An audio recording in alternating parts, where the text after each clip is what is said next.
jika hendak keluar rumah untuk mencegah penyebaran COVID-19. Sampai jumpa lagi.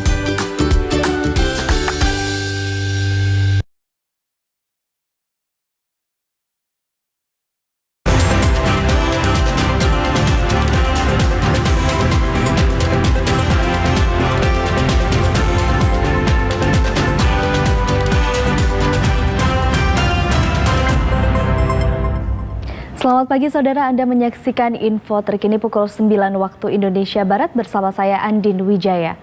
Saudara, Kepala Biro Penerangan Masyarakat Divisi Humas Polri, Brigjen Pol Argo Yuwono mengatakan Polri membentuk satuan tugas untuk menindak komplotan begal jelang bulan Ramadan.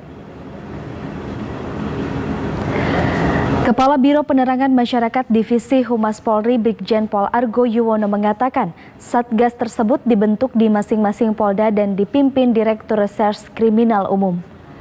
Selain itu, Polri juga menyerahkan Satgas Pangan yang bertugas memastikan ketersediaan dan kestabilan harga bahan pokok. Satgas Pangan nantinya akan mengecek harga apakah tinggi atau melambung atau apakah ada penimbunan dari bahan-bahan pokok.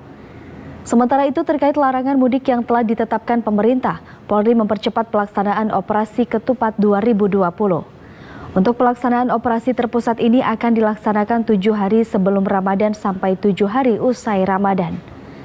Berdasarkan rancangan sementara, Polri akan mendirikan pos pengamanan, pos pelayanan, dan pos terpadu yang total berjumlah 2.582 pos. Argo menuturkan terdapat 1.752 pos pengamanan dengan tujuan menjaga situasi keamanan dan ketertiban berlalu lintas. Kemudian terdapat pos pelayanan di 745 titik dan sisanya merupakan pos terpadu.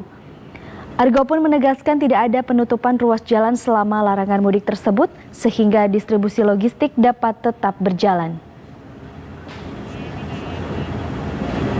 Dan saudara, nantikan info terkini pukul 10 waktu Indonesia Barat, dan untuk mengetahui informasi mengenai COVID-19 Anda bisa memindai QR Code yang berada di layar TVRI. Terima kasih, sampai jumpa.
Adik-adik, selamat datang dalam Sejarah dan Budaya Nusantara.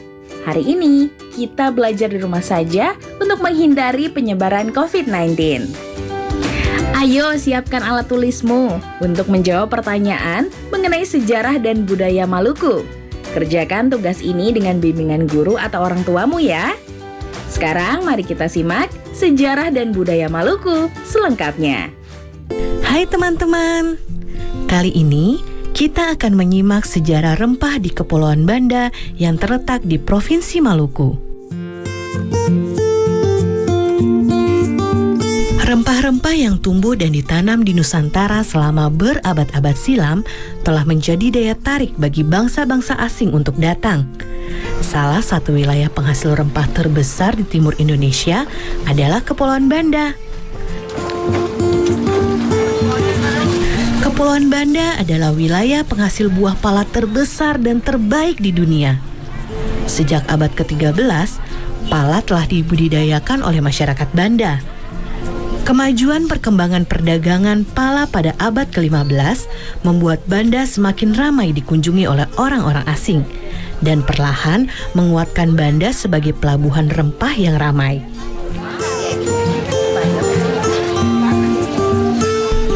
Sudah sejak lama, pala dimanfaatkan untuk berbagai kebutuhan hidup manusia. Pada abad ke-9, di Mesir dan India, pala digunakan sebagai pengawet jasad. Masih banyak lagi manfaat buah pala lainnya. Daging buah pala dapat dibuat sirup.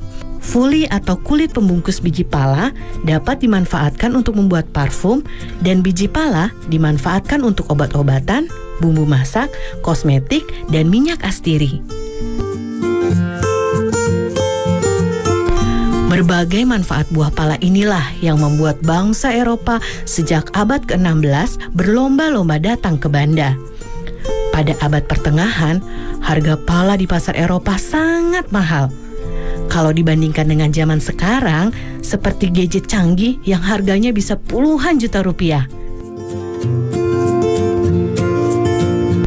Tahukah teman-teman, kalau rempah-rempah Maluku telah dimanfaatkan sejak zaman Romawi.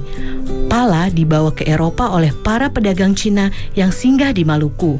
Pala juga dibawa oleh para pedagang India melintasi Asia Tengah dan Asia Barat.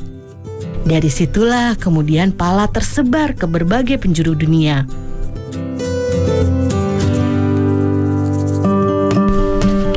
Selama puluhan tahun, bangsa Eropa berlayar mengelilingi dunia mencari sumber rempah-rempah. Bangsa Portugis menjadi yang pertama kali mendarat di Banda pada tahun 1512. Kedatangan bangsa Portugis kemudian disusul oleh kedatangan bangsa Belanda pada tahun 1599. Inggris pun tak mau kalah.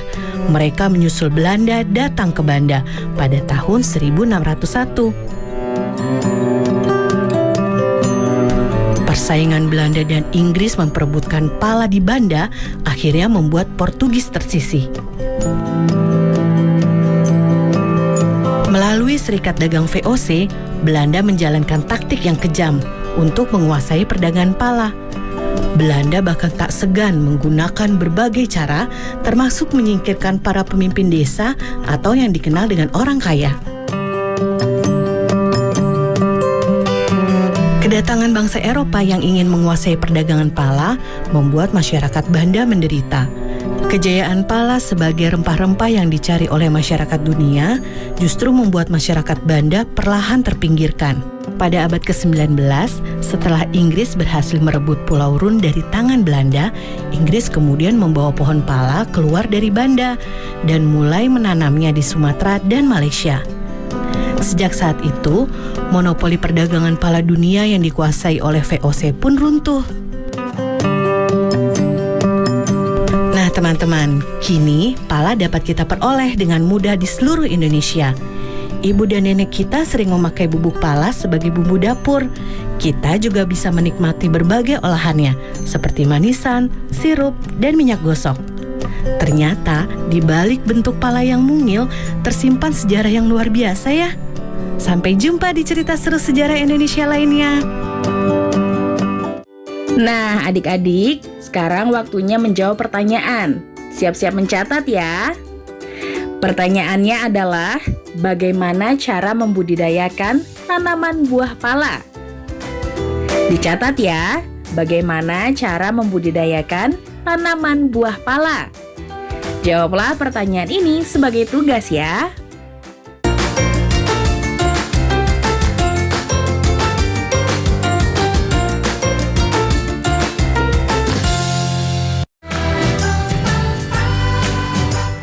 Kementerian Pendidikan dan Kebudayaan terus mendukung pembelajaran jarak jauh dan memajukan budaya Indonesia di masa pandemi Corona. Saksikan program Belajar dari Rumah setiap Senin sampai Minggu untuk semua jenjang pendidikan, guru, dan orang tua hanya di TVRI. Marilah kita bersama-sama belajar dari rumah.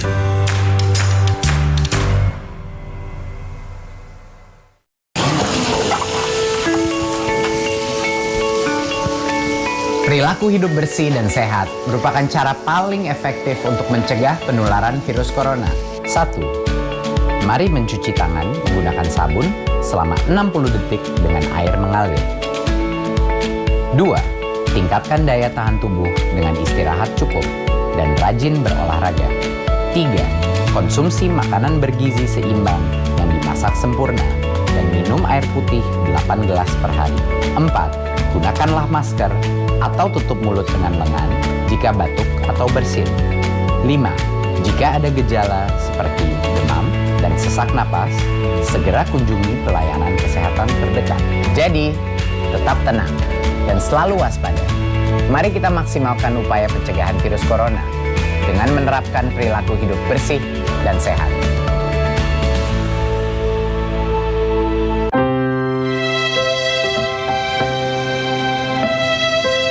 Kamu nggak sekolah?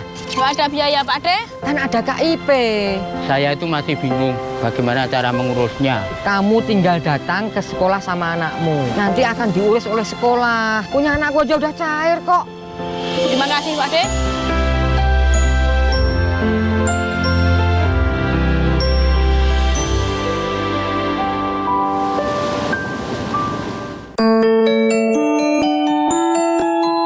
Menemani pagi hari Anda di akhir pekan, suguhan film-film pendek karya sinias-sinias muda berbakat Indonesia menghibur Anda bersama keluarga. Temukan pesan-pesan pendidikan syarat makna. Cerita Pagi, Sabtu dan Minggu, pukul 8 waktu Indonesia Barat. TVRI, Media Pemersatu Bangsa.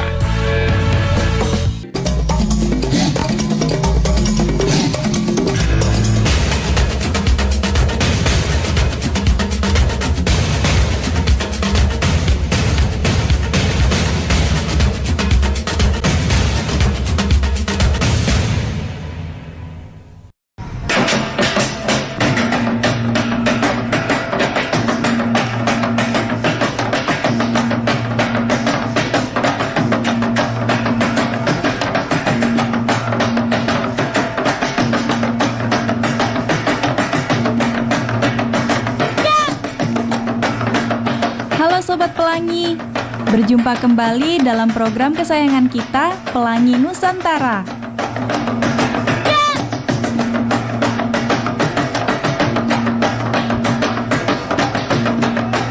Sobat Pelangi, coba lihat teman-teman kita yang cantik ini. Mereka itu sedang menari apa ya?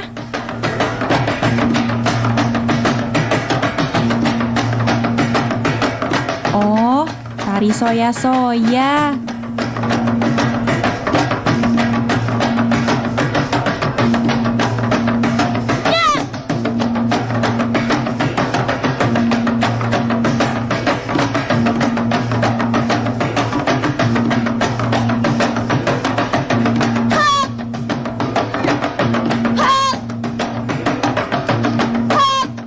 Tari soya-soya itu apa sih? Adik-adik, tarian soya-soya itu adalah tarian perang ya yang menceritakan tentang peperangan ya, kemarahan masyarakat Maluku Utara. Dan asalnya itu sebenarnya dari Pulau Kayowa. Ya, Pulau Kayowa itu di salah satu pulau di Halmahera Selatan yang kemudian menyebar ke seluruh Maluku Utara.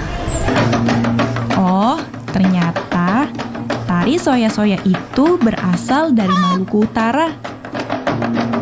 Aku ingin tahu deh, latar belakang atau sejarah adanya tari soya-soya ini. Waktu itu terciptanya itu secara spontan sebenarnya ya adik-adik. Pada saat masyarakat atau yang di sana di daerah Maluku Utara itu disebut dengan Balakusu Sekano-Kano. Ya, Balakusu Sekano-Kano itu artinya rakyat yang merasa marah mengetahui bahwa Sultan Babullah diculik kemudian dibunuh. Seperti itu sampai terciptanya tarian tersebut gitu. Sobat Pelangi, perhatikan deh pakaian dan tata rias wajah mereka. Keren ya. Kalian mau tahu tidak bagaimana mereka merias wajah dan tata cara mengenakan kostum untuk tarian soya-soya ini. Kalau aku sih mau tahu banget. Kita simak penjelasan berikut ini. Untuk kostum soya-soya, ini dari setelan seperti kemeja dan celana panjang. Kemudian ada selempang kiri kanan, ya, warna merah atau kuning. Kemudian rok. Nah, rok ini adik-adik berwarna 4 aja, ya. Topi itu kita namakan toala lipat, ya. Tidak ada ornamen lain kecuali ngana-ngana di sebelah kanan.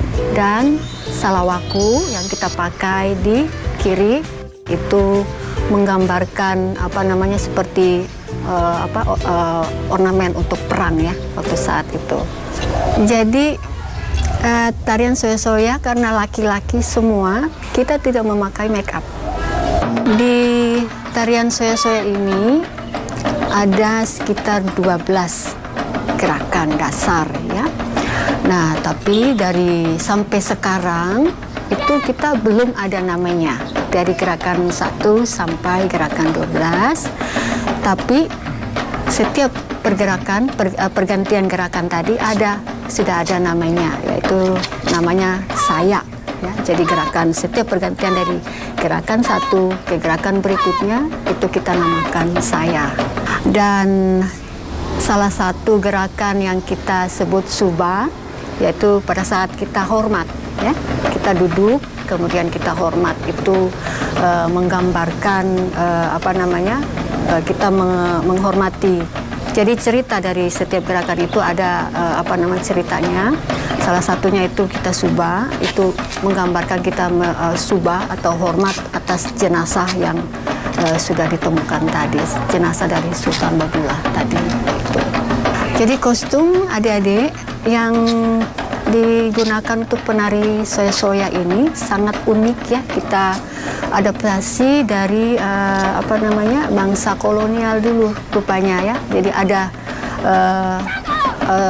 atasan setelan putih-putih dasarnya dan memakai rok. Jadi penarinya semua laki-laki, tetapi kostumnya ada memakai rok, ya.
Sobat Pelangi. Demikian program Pelangi Nusantara kali ini. Sampai jumpa di episode selanjutnya. Nah, adik-adik, sekarang waktunya menjawab pertanyaan. Siap-siap mencatat ya. Pertanyaannya adalah, soya-soya merupakan salah satu tarian yang berasal dari daerah Maluku Utara. Apa yang harus kamu lakukan untuk melestarikan budaya nasional seperti tari soya-soya? Dicatat ya, soya-soya merupakan salah satu tarian yang berasal dari daerah Maluku Utara. Apa yang harus kamu lakukan untuk melestarikan budaya nasional seperti tari soya-soya? Jawablah pertanyaan ini sebagai tugas ya.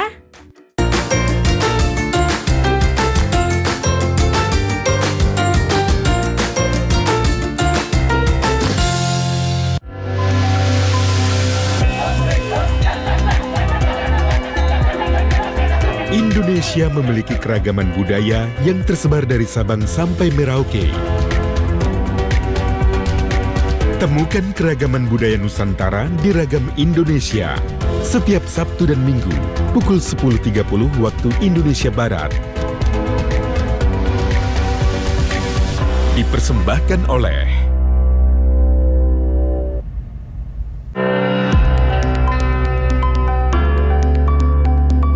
Bulan suci penuh berkah kembali tiba.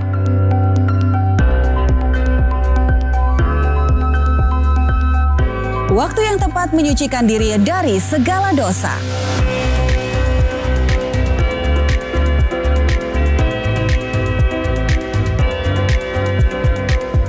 Saksikan konser Marhaban Ya Ramadan bersama saya Dewi Gita. Bersama saya Lucky Octavian. Bersama saya Rina Fahlevi. Dan saya Teguh Fajri, tentunya hanya di TVRI. Media Pemersatu Bangsa. Pemerintah mengimbau masyarakat dapat bertahan di rumah saja. Ini yang membuat saya rindu akan mereka. Walau berjauhan, jarak bukan alasan untuk berhenti mendapatkan pendidikan. Ini adalah tanggung jawab kita bersama. Untuk masa depan anak-anak kita, anak-anak Indonesia.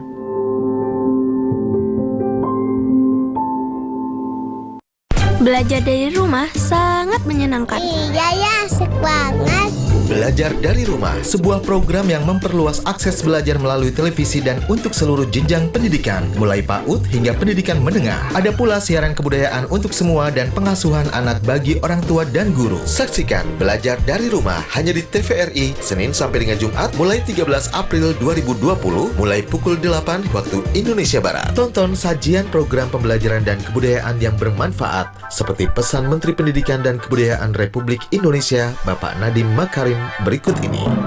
Kementerian Pendidikan dan Kebudayaan terus mendukung pembelajaran jarak jauh dan memajukan budaya Indonesia di masa pandemi corona.